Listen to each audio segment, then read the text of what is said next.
Thank you for joining us. This is Paul Wilson. And Chris Hemke. And you're listening to Diesel Performance Podcast. Guys, we have another one of these awesome All-Truck Challenge competitor interviews.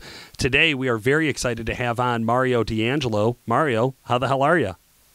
I'm doing okay. I could be better, I guess, but doing okay.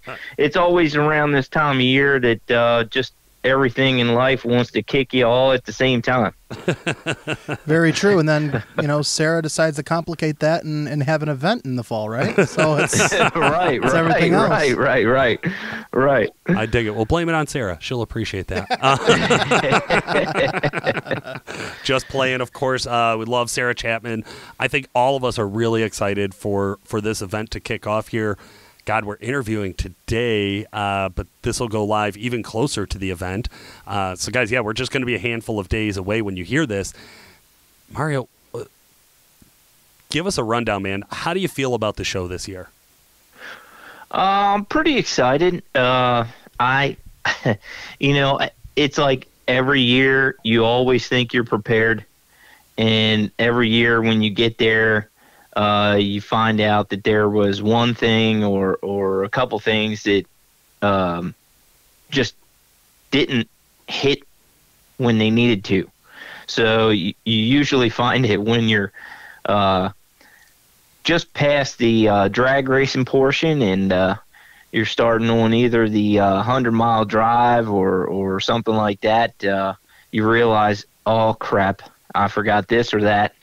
And now all I can do is salvage points. So now I'm trying. I always try not to be that guy, but it seems like I always end up being that guy. We did do a lot of a lot more testing in the off season. I ended up doing something to the motor, trying out some new wastegate springs, but it was very minimal, and it was I actually blew the bellows out on my manifolds and fixed that. Found out I've got a exhaust valve leaking, so it's just very minor, but it's enough that now it's going to be in my head, and it's probably going to play in my my strategy going forward, what I put all my effort into and how hard I run the truck. Man, that well said. Yeah, that's a tough one, too, coming in because you've been here before. You've competed in All-Truck Challenge in the past. What has your past experiences been like?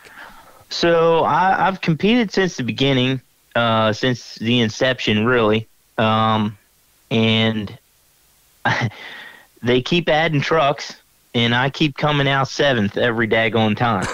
So that's progress, man. That's progress. Right. So I've got 3 7s for all truck, and hopefully this one's the jackpot. Okay. I like that. I like that mentality, man. Give us a rundown real quick on your truck. What are you bringing? So it's a 2012 F250 6.7 Powerstroke. It still has a 6R in it. It has a Suncoast transmission built by Maryland Performance. It has let me rephrase that. It has a Suncoast converter and Suncoast parts that Maryland Performance put in. The motor is a full built competition Maryland Performance motor. It has everything except for their billet main caps and the girdle. So it's a pretty stout package. It's done pretty good so far. The nitrous and driving it and everything else, the motor pretty much holds together pretty well, and I'm very confident in the package. No matter how much I've sprayed it and how many times I've ran it, as hard as I could, it's done pretty good. Besides, obviously now I've got a valve thing, but it's done pretty good so far. That's awesome, man. That's a pretty nasty setup. What do we have for turbos and fuel? So turbos, I have a 72 in the valley with a 88 on top, all forced induction. I have Exergy 100% injectors. I have their Stroker CP4 and their Stroker CP3. I have Waggler rods. The rest of it is kind of proprietary to Maryland Performance as far as the engine goes. But the nitrous, I have a 135 solenoid with like I think it's a 110 jet. And the past couple years has always been the running joke that I always had to heat the bottle up when nobody was looking. But finally this year I've got a couple bottles that I'm going to take with me, and some nitrous, and I got a bottle heater and everything else all set up, and we're good to go now. So now the truck is caged. It still has full interior. I still have all the leather seats. It's with removing the tailgate and switching the wheels out, the truck is just under 8,000 pounds. Oh my God. Yeah. Now, yeah. As far as, experience with the truck, what's the purpose of the build? Do you have more experience with like sled pulling, drag racing, just dynoing? Like, where's your specialty lie? I'm usually the guy that just, I don't know. It's like I always set myself up for a beating. In a world of Dodges, I decided that I'm going to try and make the Ford the fastest it can be. And I don't know. It never intended to be that way. It was just supposed to be a work truck that I was going to put some wheels on, and ended up now it's over 1,500 horsepower and nitrous and everything else. So it just does the work faster, better. That's right. Boy, let me tell you, when there's a machine behind there, we can get just about anywhere in the city a lickety split.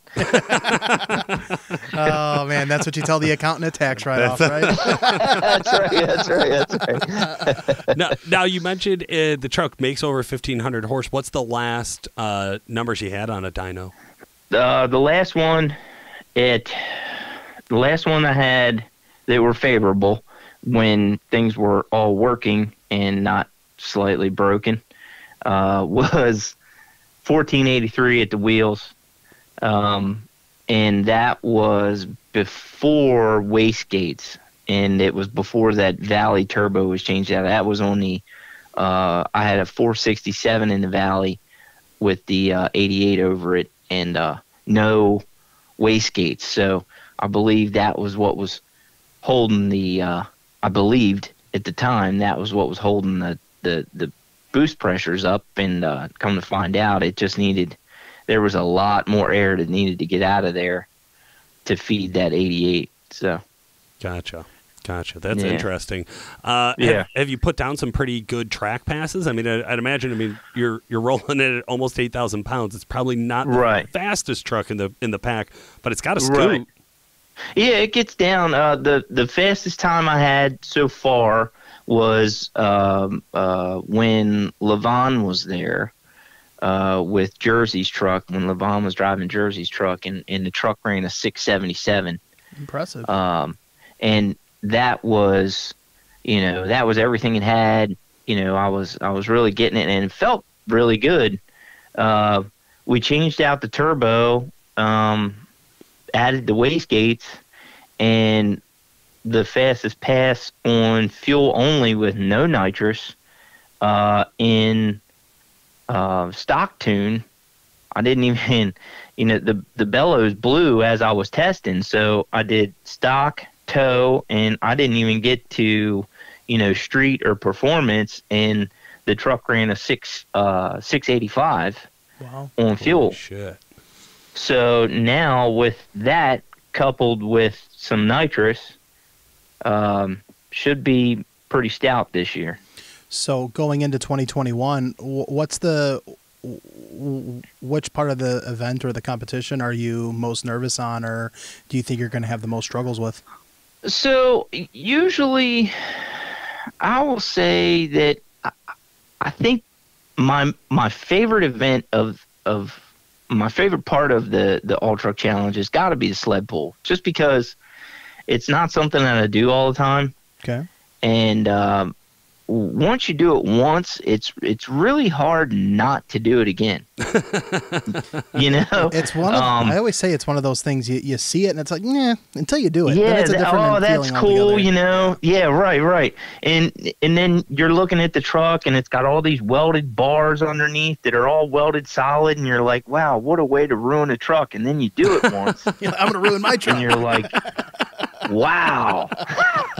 So, maybe the best description of coming into sled pulling ever. I was just thinking about my first sled pull, thinking exactly that as Mario was describing right. it. It's like, wow, what a way to ruin it. You'll never be able to drive this anywhere. No. And then you go, well, who cares? After you do it, it's like, this is the best thing ever. I got to do this again next weekend, Now in the off season, do you put some miles on this truck on the street? All joking aside, the truck. Yeah. So in the last few years, the last 2 years, I would say I bought a bunch of different vehicles, and I don't necessarily drive this one as much as I used to, but this was my my daily driver. This truck has over 100,000 miles on it because I drove it every day. If it didn't have a nitrous bottle in the back and a fire suit, it had shovels and air compressor hoses and stuff like that. So, that was my utility truck. I've still got the strobe bar in it from when I was doing the highway work. So, you keep that there just to remind you of your roots, or what? Right. Yeah, pretty much. So, never know when you're driving the race truck and you got to go to a job site, So,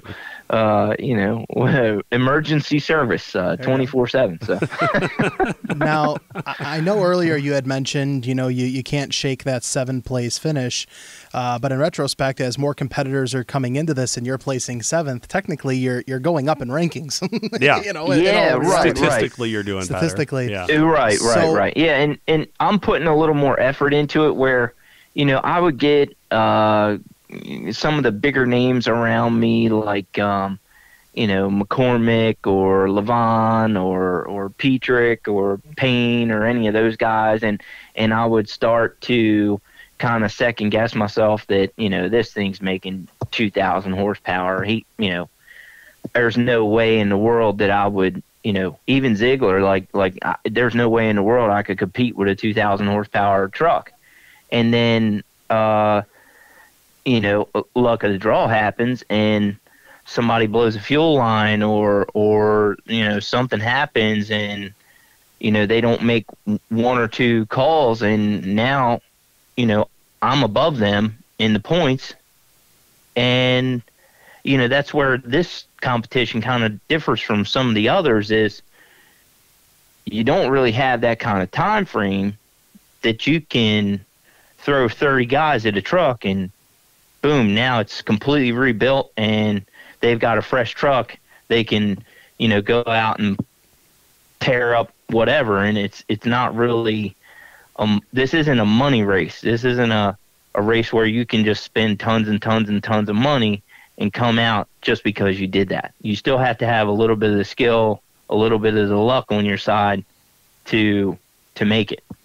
I mean, we see this as a common theme with competitors. You always ask, what's the main focus, or what's the main goal, or the strategy rather. And the strategy is to stay fucking together, stay together, and actually be able to manage competing and completing all of the events over the course of the weekend. You know what I'm not impressed by? The fastest guy blowing up and then not being able to compete in the other events. That's something that you're like, oh, unless you had a really spectacular explosion when you went down, it's like that's a really good way to take an awesome truck and have nobody really pay much attention to it because you didn't finish, right? Right.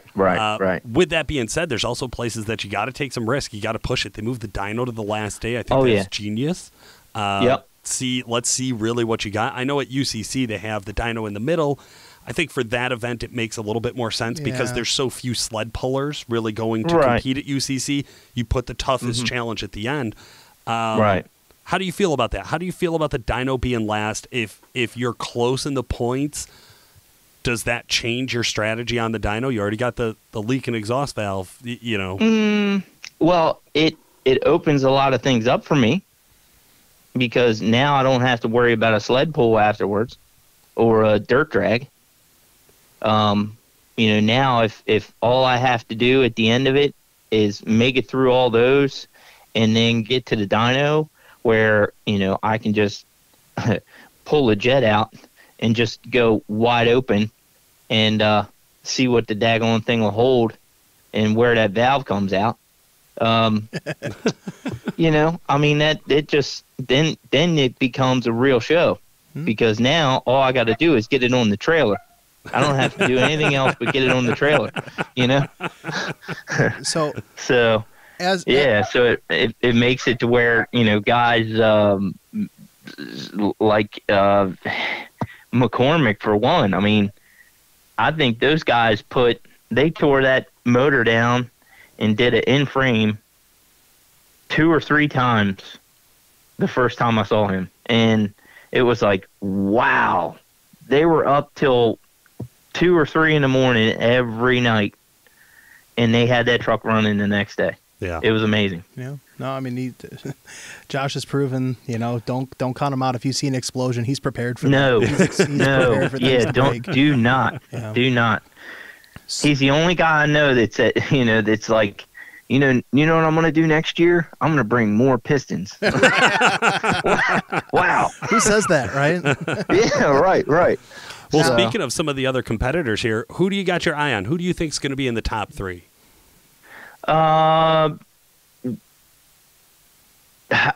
Is Ziegler even in it this year? No. Okay, so I would say Petrick, Francis, Payne is going to be the ones that are going to you're going to have to pay attention to. Do you have any strategy on how to try to bump yourself up to be in that ranking with those 3 guys? Be as close as I can to them to force them to do something they shouldn't. I mean, that's a good strategy. And, I mean, all the competitors that we've interviewed, you're one of the only 6'7" Powerstrokes. Yeah. Right. So. Yeah. Yep. And, there's I don't know, what is it, 4 Fords, 5 Fords? Yeah, that's it. All together. Yeah. And, I just can't, for the life of me, I can't understand, other than the fact that the truck is so heavy. That truck's like, with everything I had in it last time, it was like 8,800 pounds on the street drive. In drag racing, it was 7,800 when I took everything I could out of it. Jeez. Other than the fact that it's so heavy, the truck, man, it makes a lot of go. It just, I don't understand why more people haven't done, I get it. There's, lack of research there, but the more people that get into it, the more people are going to invest in making them go fast. Yeah. So I'm trying to be that guy that pushes everybody else to say, man, I got this, 6'7" welding rig that I got over here. If I took this box off of the back and put a truck bed on it, I could probably make this thing go fast. You know what I mean? Yeah. I mean, I think, what you have with the Ford piece as, an enthusiast in this space as well, there's been so many different variations of a Powerstroke engine, from injection style in the fuel system, turbocharger technology, and then manufacturers of the Powerstroke motor in general. And when you look at a Duramax or you look at a Cummins, there's a lot of staples in what make that motor a motor that's been consistent throughout the years. Yeah. I also do think that it's strange that we don't see as many Fords. And throughout the last 15 years of competition, you've seen guys proven the 6-liter to be a force to be reckoned with, and the 6.4 to be a force to be reckoned with.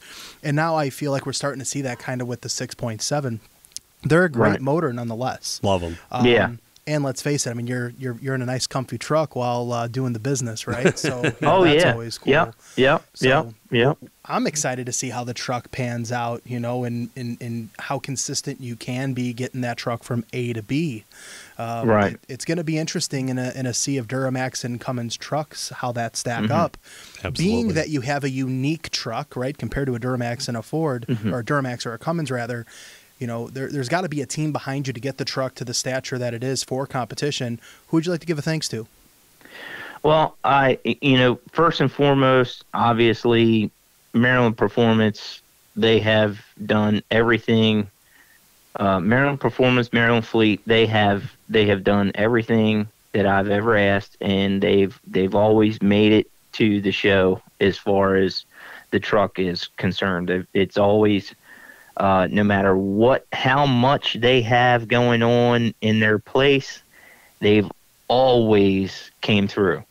And I gotta throw it out to them. I really appreciate that. I want to throw it out to my wife who lets me do it. And my wife and kids, they put up with me. They put up with the time away and the money spent and all the jazz that comes with that. I want to throw it out to my company and my employees who, while I'm gone off doing stuff like this at T&D Plumbing and Heating and Cooling, they're running the show and they're taking care of everything and making sure that the place, the lights stay on, so to speak, for me back at in the city in Baltimore, Maryland. So I want to thank them. Obviously, my mom and dad, can't do it without any of them. So